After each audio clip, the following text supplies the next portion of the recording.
Okay, like I was saying, um, yeah, my aunt Jeanette, she has, well, had a good heart. And when I say good heart, I mean, she was a very sweet lady. Um, she had a way with people, Um, she put me in the mind of, hmm,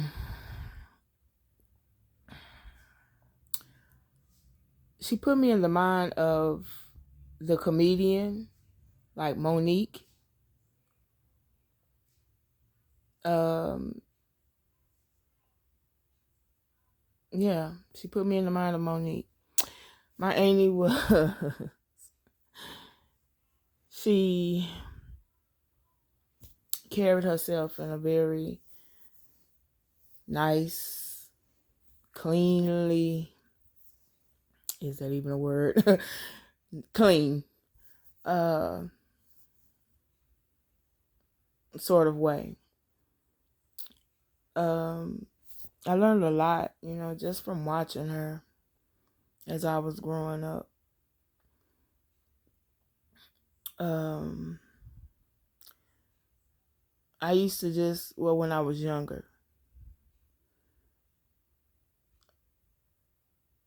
I would just sit and look at her because to me, she was so pretty.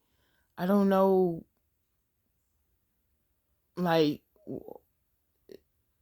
what I was looking at when I would, look at her, but she was just so pretty to me. She was just a very beautiful woman, and it was natural. And she liked to wear makeup and stuff like that. And I would sit and watch her when I was a little girl.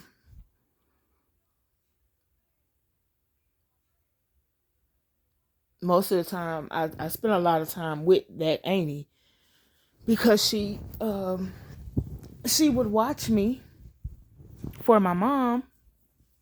She babysat me for my mom while my mom went to work. Because, like, when my mom got out of high school, when she graduated high school, she went right into nursing,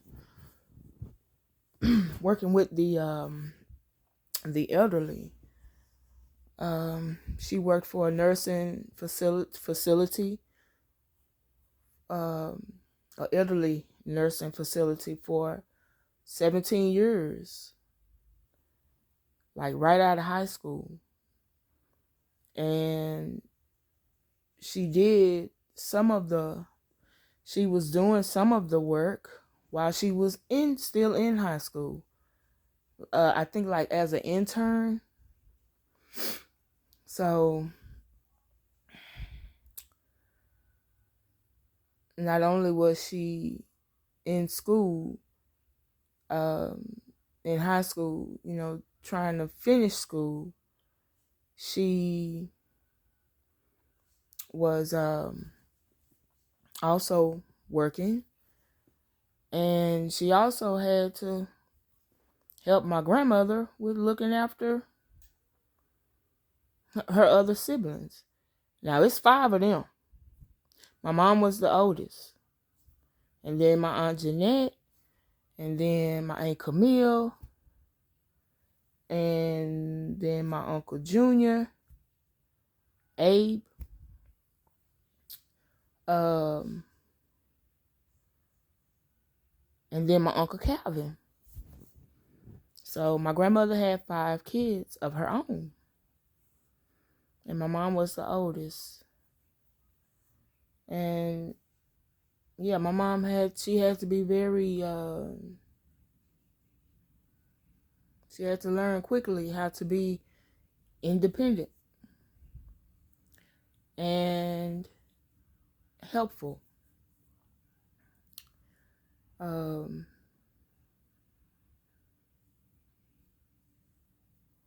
yeah, so like I was saying, and they grew up. They grew up right here.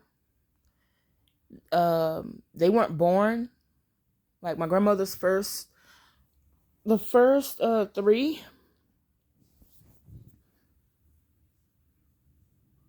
No, the first four. I take that back.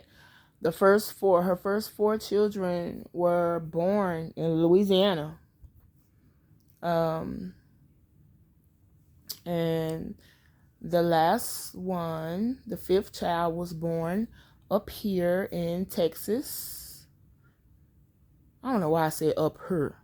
Like Texas is above Louisiana. In Texas. I'll just say in Texas. So, and my grandmother, she moved from Louisiana with the first four. And I think she was pregnant with the fifth as she was moving from Louisiana to up here. See, I did it again. As she was moving from Louisiana to Texas with her fifth child. Yeah. So my mom had to, help her out and stuff with the with her siblings. And by help out, I'm sure y'all know what I mean. That means helping them get up, making sure that they get dressed for school and whether they was catching a bus or walking. Make sure they caught that bus to school. Make sure they got home from school. And into the house, all in one piece. All of them. And then once my grandmother would get home from work, my mom would once my grandmother would get in from work, my granny would, take over from there. Because my granny worked also. She was a beautician. My granny graduated high school and went on to beautician school in Louisiana. And got her license down there. And back then, I don't know what all they had on the what all they had on the beautician's tests or whatnot. But she did all that in Louisiana back then. And from what I heard, my granddad, which was her husband at the time, Abe Sr., they had their own home, and he built her own shop onto the home, and she would do hair out of her own shop, at the back of the home. And then she also had like other clients like around town or whatever. So she, pretty much a businesswoman.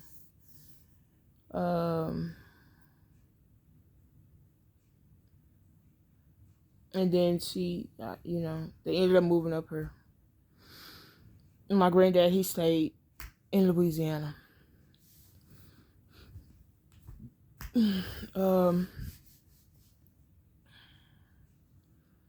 So my mom and them ended up being raised up here.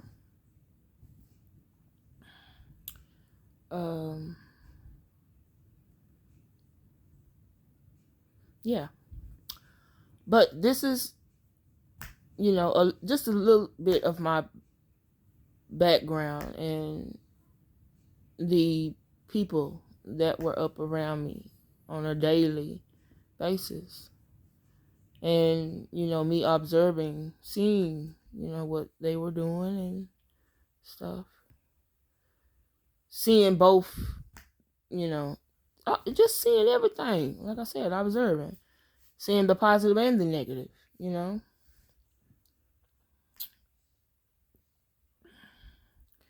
Um, yeah, my mom, she worked. She was in school, graduating. Um, and once she got through with her schooling, once she graduated or whatever, if I'm not mistaken, the company that she was interning for, they hired her on permanently.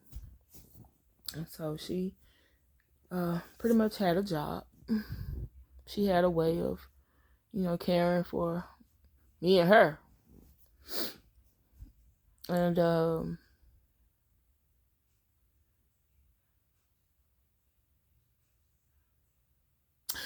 let me add this. Let me go and put this little tidbit after her. I was born December 14th. So therefore, that would make me a Sagittarian. My mother, on the other hand, my mother is a Scorpio. Um, but my mother's favorite color was always and has always been blue. And it's also my favorite color. It always has been. And it was like later on in my life, later on. I think it,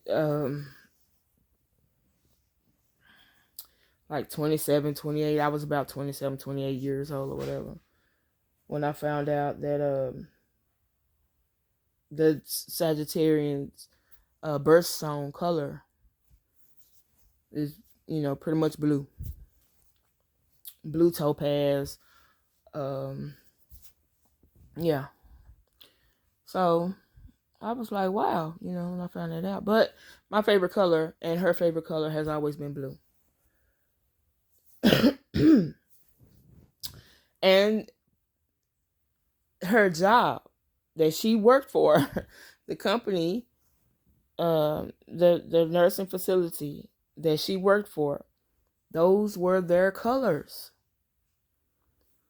The colors that the staff wore was blue tops and white skirts at the bottom. And I know most of these nurses should know what I'm talking about when I say the white SAS shoes. Yes, ma'am. Yes, sir. My mother, she had to wear those. Well, she didn't have to, but she chose to wear those. It was a part of the uniform, so. Well, I guess she had to, yeah. It was a part of the uniform, so that was what she wore. And, yeah, she had to be very clean and neat about it. Because white gets dirty. But I never seen her come home a day from work with her uniform dirty. And over the years, as I got older, as I started getting older and stuff, I took pride in washing my mother's uniform for her uniforms. And whenever she washed them, sometimes she would just take them and have them dry cleaned. Take them to the cleaners or whatever. But she always carried herself very nice and neatly. I have a picture up on of my mom on TikTok and on my Facebook page of me and her together. That picture is a picture of her. It's a picture of her, her younger self. I think she was like in her like 20s on that picture. But that hairstyle that she has on that picture, that's the way I saw my mom wear her hair quite often. Like a lot.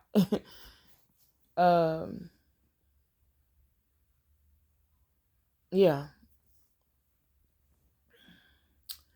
And she looks so beautiful too. I'm proud. Yeah, I'm not people I have heard, well, overheard. I'm gonna say I have overheard people say, "Oh, she thinks she too good, and she thinks she this, and Keyshawn thinks she this, and that." No, I don't. I really don't. I have pride I take pride in the things that I like. That's it.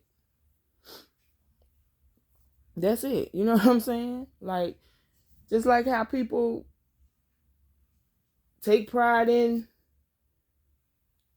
uh doing whatever they do. Like, as for a job, for instance. If a person take pride in their job and somebody out the blue walk up to them, I'm gonna stop saying that out the blue because I like the color blue. Somebody out the black, out the dark, walk up to them and say, uh, you don't need to be doing that, and why you doing that, and why you being this way, and with their negativity. And that person is like, what you mean? Why would you care? This is me. This is my job. I like doing that job. You know? That's the same way I feel about the people I love and care about. The things that I like to do. Like I said before, and I'm going to say this to the day I die. There is passion in everything that I do. Everything that I do. Funny part about that is I've been called overbearing.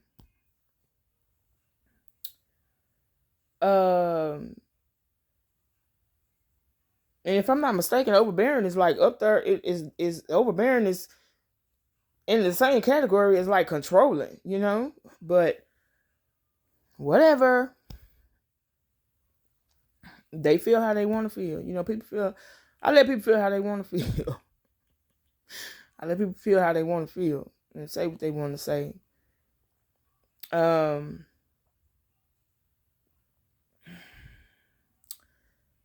Me, myself, personally, I don't see myself as being overbearing or controlling because I'm not. What I am passionate. I am protective. I am very loving. I am caring.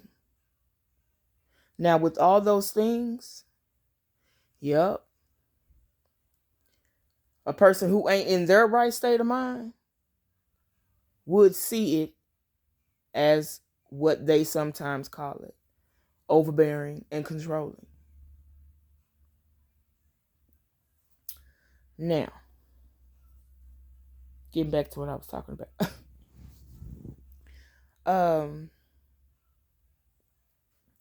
Yeah, so I take pride in knowing the fact that my mother didn't give up on me. She didn't give up on herself. No matter what her mother was dealing with at the time. Because whatever the mother was dealing with at the time, it affected her too. But, she was a kid. I mean, even though she was a child, it still affected her. She still has feelings and emotions, as do everybody else. So she didn't give up on herself. She didn't give up on her. She didn't give up on me. She didn't give up on her dreams.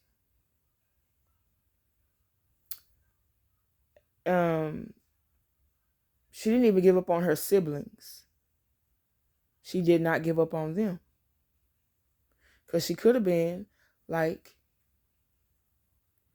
some people are in the world. You know, she could have developed a very selfish type attitude. And, or I should say less caring. um, you know, but she wasn't that person. She wasn't that type. The way I act and carry myself has a lot to do with her. So, yeah, I'm very passionate about certain things, certain people in my life, certain people that I've crossed paths with.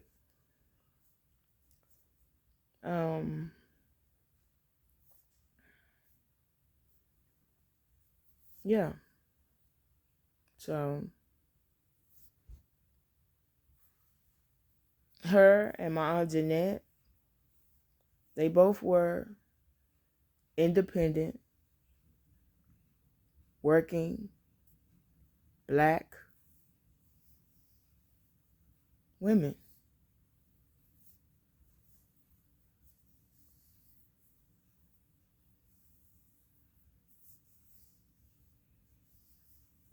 Or should I say red bone? I say red bone women. Red bone, yellow bone. Yeah, one was a red bone and one was a yellow bone. My mama was the red bone.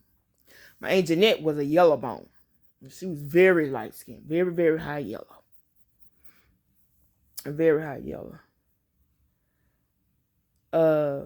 And I would have to tell y'all about that too. That's a whole other story in itself too. Um, and my Aunt Camille, she was a yellow bone. Now my two uncles,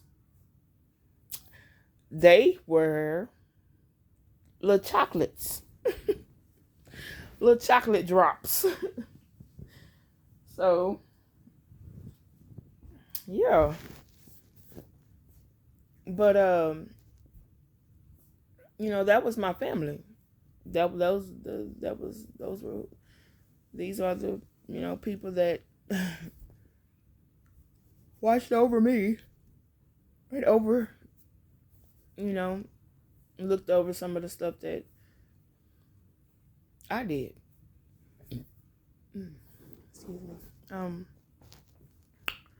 Yeah, so, but between her and my mother, let me see, yeah, between my mother and my Aunt Jeanette and my grandmother, they were some very hardworking women, from what I observed and saw.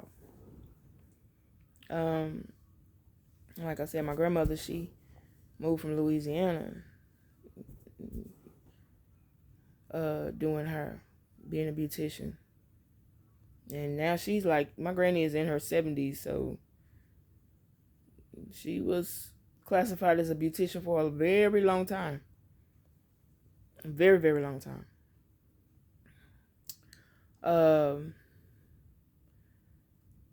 My mom, she did her nursing thing, like I said, for 17 years.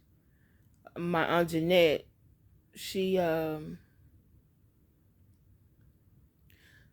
worked for Scobie Foods.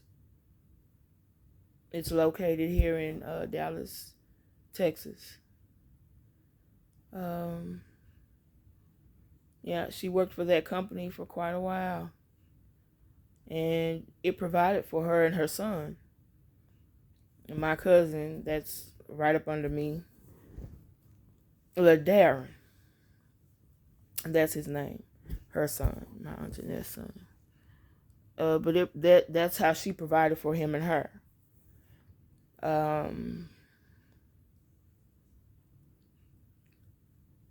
Yeah.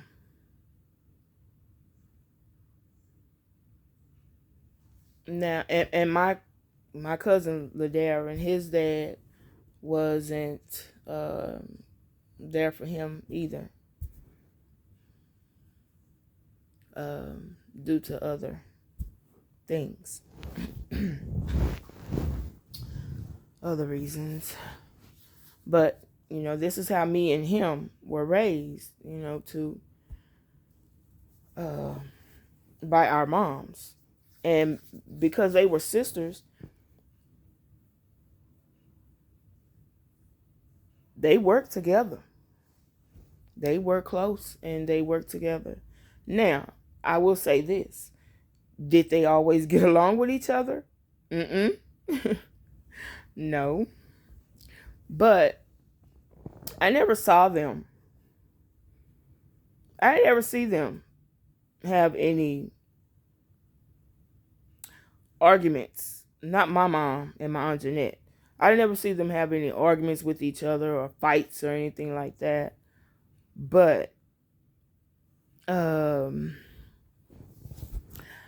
did hear of one fight in particular that they had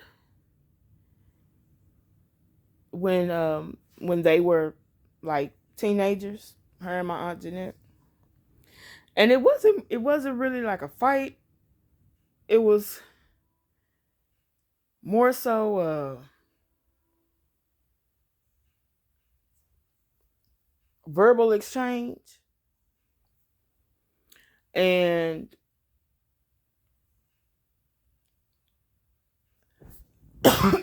I guess my Aunt Jeanette didn't like the way that my mom was telling her to do something.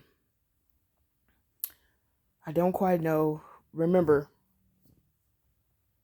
at this present moment what it was exactly. But she got so mad with her that she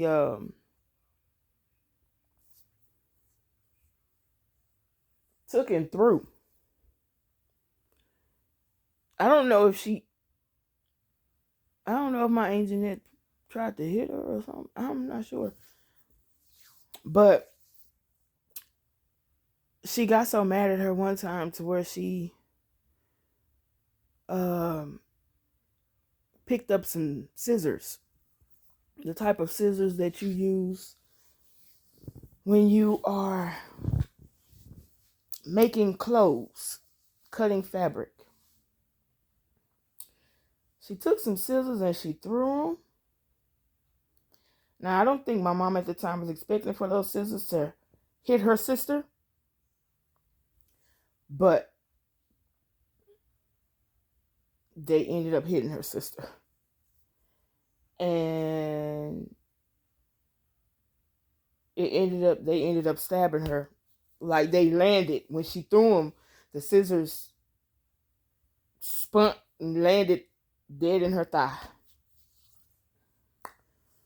And that was a scar that she had to wear for the rest of her life. My Aunt Jeanette. And the trip part about it was when the incident happened, my grandmother wasn't there at home with them. She was at work. And so the scissors is at this point stuck in my auntie's leg or whatever. My mom told her to be still and stop all that screaming and hollering. And she yanked the scissors out of her leg. Well, she didn't yank them out. I think she pulled them out slowly. Whatever she did, she knew what she was doing. She pulled them out slowly and she patched up her leg. Patched it and bandaged it up. I don't know if she needed stitches or anything like that, but she had done patched up my auntie's leg and bandaged her up all before my grandmother got home to even see what had done happened. Now, that was one of the stories that I heard, from my Aunt Camille, because she was there to witness it all. She was there to witness it all. Now, I think after that one little incident there, my mom and my Aunt Jeanette was on a eye level, uh, with each other. And I don't think they didn't overstep each other's boundaries. You know, they protected each other. They looked out for each other. As far as I know of, me growing up, they looked out for each other. If somebody needed something, then and the other sister had it, she give, gladly help. As far as like babysitting goes and stuff like that, hey, I got you, sis. That's the way I saw them working with each other. So,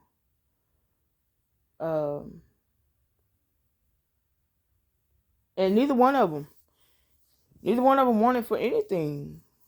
From what I saw, they weren't.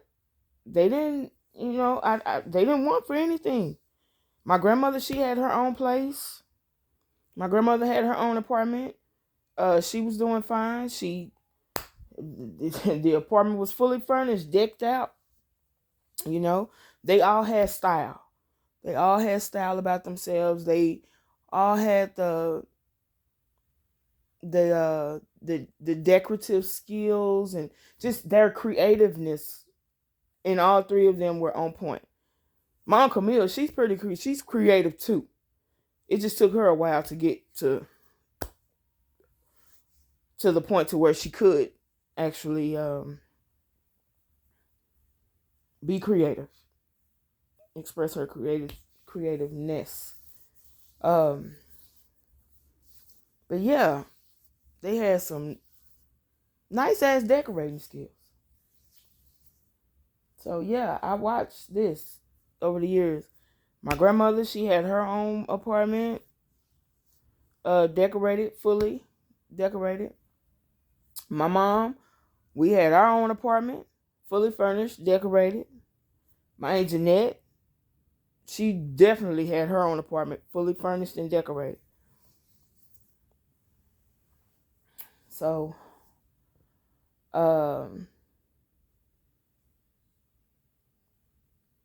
yeah. So this is, this was my upbringing. We didn't want for anything. Me and my cousin LaDan, we didn't want for anything. Our moms, they did good. They did good. They did the best they could. And I don't knock them. I don't knock them down for any of the things that I experienced in life and went through. I forgave them, for the most part, because as I got older, I understood, as I started seeing life in a different way, I understood, like, you had to do what you had to do. But with them, they wasn't, they weren't street hoppers either. Like, they didn't have to, there wasn't any,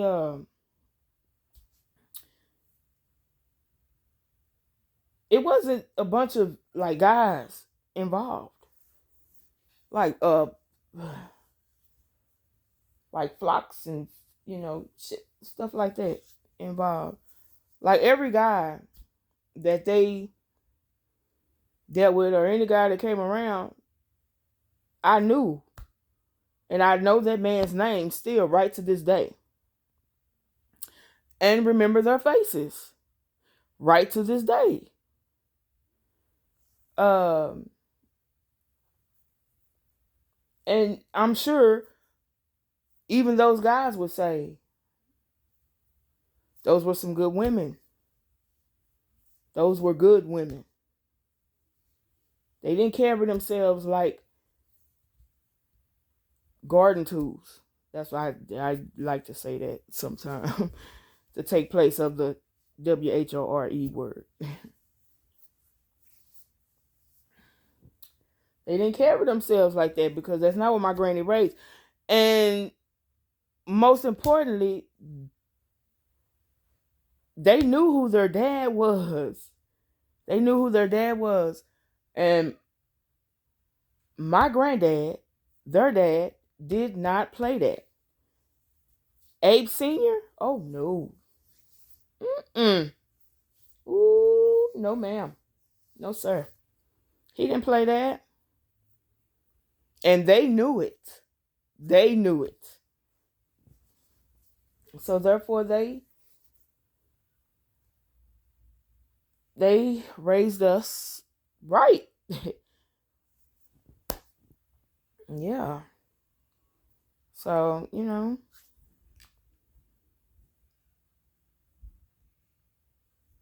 um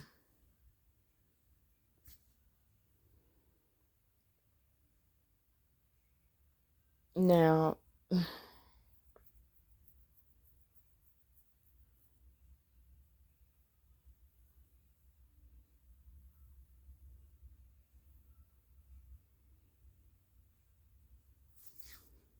now my other auntie,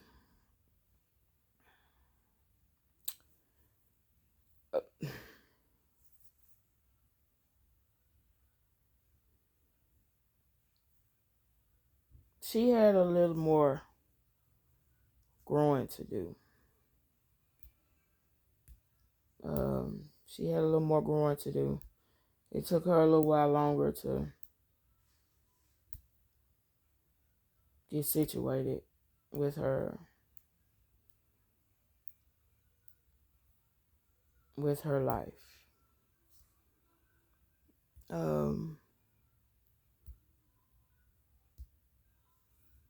Yeah. And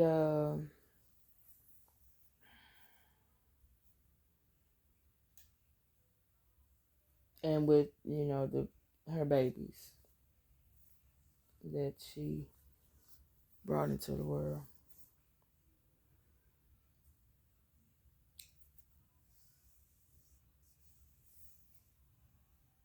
But outside of that, our upbringing, my upbringing was good. I didn't want for anything. I didn't want for anything. Um, well, no, I take that back. No, okay, I'm saying I didn't want for anything. I didn't want for anything materialistically. But it would have been nice to have had my dad around. Yeah, that's about the only thing that I might have, wanted for. That's about it. But other than that, I ain't want for nothing.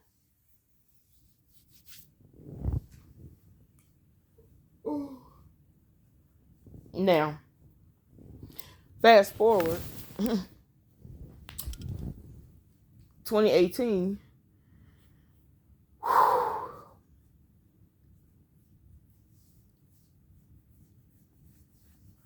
Um,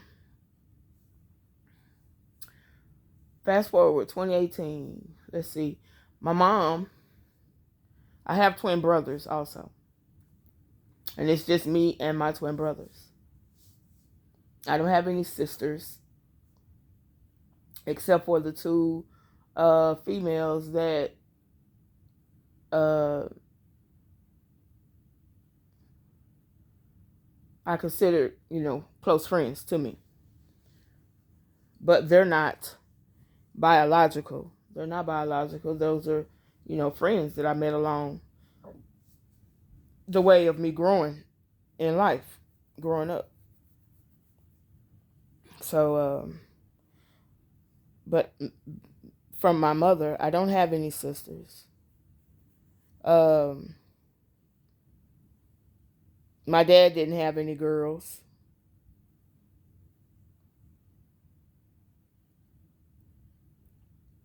Um, I think my dad had, let's see, uh,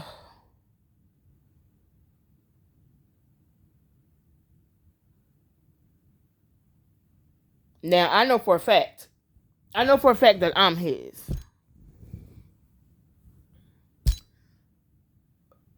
but he also had a son. Um, but the son is younger than me, and if I'm not mistaken, it's supposed to be another brother that we have that my actual dad had, but he's way younger than us. That young man is. Um,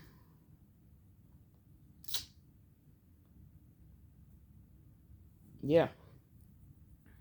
So I don't. I is, but from my mother, it's just she just had three kids. You know, me and my twin brothers, and she didn't have my twin brothers until I was 12. So,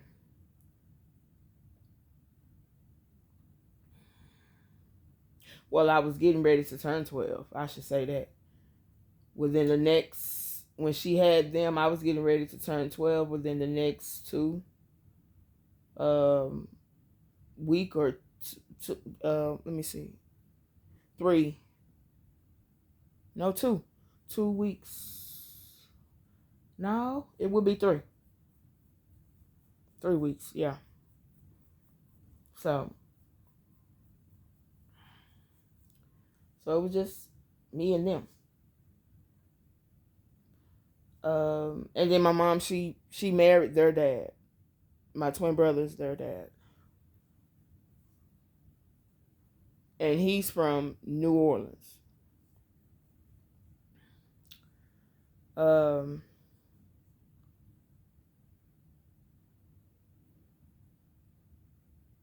yeah. So, uh, that was their family.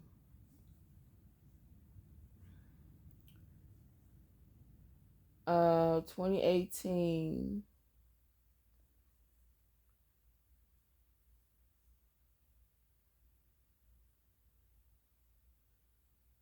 It's strange because out of nowhere,